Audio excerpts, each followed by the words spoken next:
One of the things that we inherently believe we understand is risk.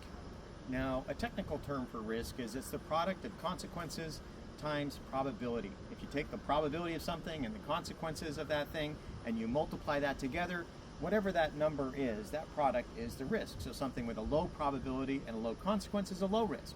Something with high probability and high consequence is a high risk. Something with low probability but high consequence, that's going to be a medium risk. And same with it's got a low consequence and a high probability, again, a medium risk.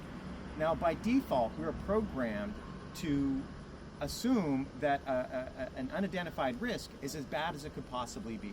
And that makes sense when you think about being like a hunter-gatherer, that if you hear a rustling in the woods, that it must be a bear, or at least it could be a bear, and you react accordingly.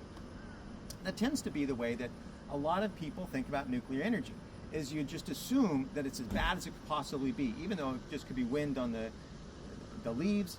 It's not a bear, and it's entirely innocuous, but we protect ourselves by assuming it's as bad as it could possibly be. And when we do that with nuclear, we tend to discount the incredible benefit that you have with nuclear energy. You have something that's got an incredibly high energy density, it's very safe, and it's got an extremely small environmental impact.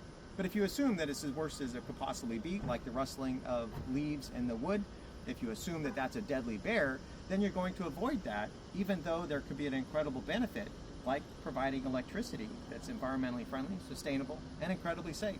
So, thanks for watching. Hope you all have a good day. Bye.